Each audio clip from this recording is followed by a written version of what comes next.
one tiny speck of land sits right near one of the world's absolute most important sea routes.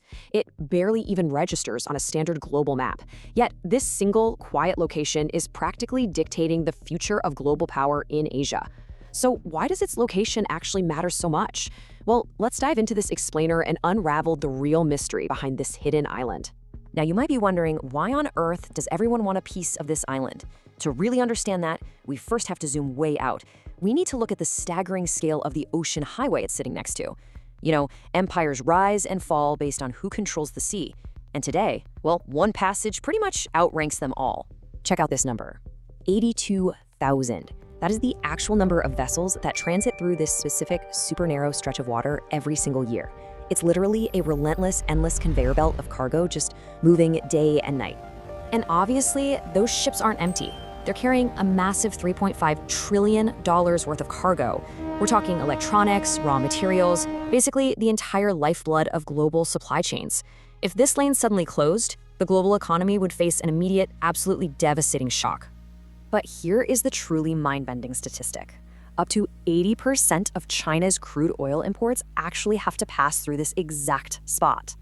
I mean, think about that for a second. The entire energy security of the world's second-largest economy depends almost entirely on a narrow corridor of water that is literally thousands of miles from its shores. No way around it. When we look at the geography, you'll see the Strait of Malacca. Flowing right between Indonesia, Malaysia, and Singapore, it is literally the shortest route connecting the Indian and Pacific Oceans. And at its narrowest point, it is incredibly tight. It's essentially a classic geopolitical choke point. And if we look at the actual data comparing it to other famous straits, Malacca mathematically proves to be the undisputed king of maritime choke points. It handles up to 30% of global maritime trade. That is significantly more than the Strait of Hormuz or the Bab el-Mandeb. It is without a doubt the vital artery of the entire world. So who exactly watches over the entrance to this global mega highway? Well, meet Sabang. Located right off the northern tip of Sumatra and Indonesia, this island sits quietly, directly overlooking the western entrance to the strait. For decades, it was honestly pretty much overlooked, but not anymore. And this is where the modern chess game comes in. Sabang is actually less than 100 nautical miles away from India's Great Nicobar Island. And over on Great Nicobar, India is currently building a massive $9 billion military and transit hub. So you've got a developed Sabang port on one side and Great Nicobar on the other, meaning whoever operates here basically holds the keys to the northern gate of the strait. Section 2, the Forgotten Ocean Connection. You know, this whole geopolitical chess game over the strait actually isn't new at all. It's been playing out for over 1,000 years. Starting way back in the 7th century, the Srivijaya Empire basically mastered ruling by sea. They controlled these straits and fully monopolized the spice trade. And for centuries, they had totally peaceful, friendly relations with India. But then, in 1025 AD, everything shattered. There was a sudden, completely unprecedented naval invasion. It really emphasizes this core idea that the ocean was not a barrier, it was a highway.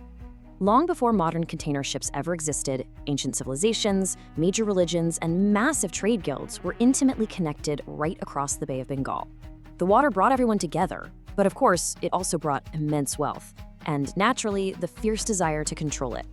So in 1025 AD, the Chola Empire of South India launched this massive, aggressive expedition.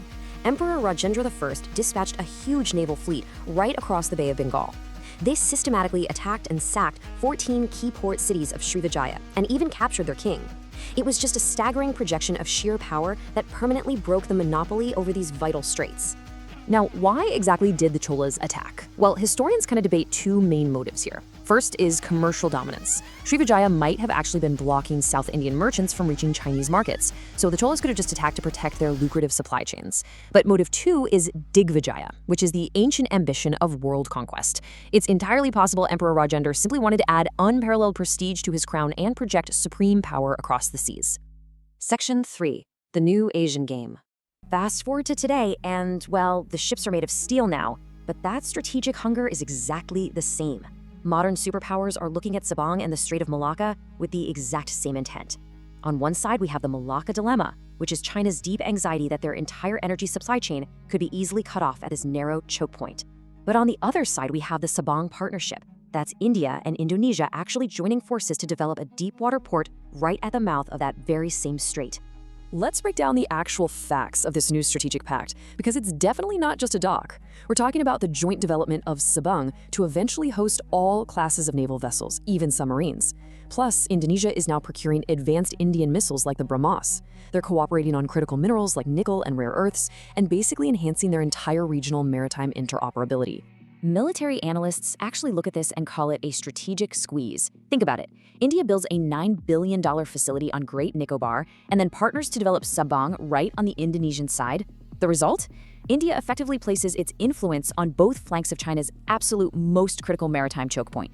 It's a massive strategic footprint for India, and they get it without the astronomical cost of claiming actual sovereignty. So can geography really turn a seemingly insignificant small island into a massive strategic gateway?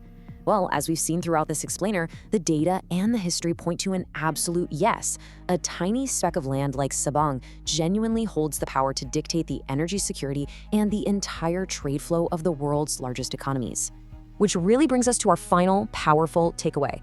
Empires changed, ships changed, and technology changed. But one thing remains constant. Geography decides history. For thousands of years, ships have crossed these exact waters carrying spices, ideas, religions, and immense wealth. And today, those very same ocean routes are absolutely shaping the future balance of power in Asia.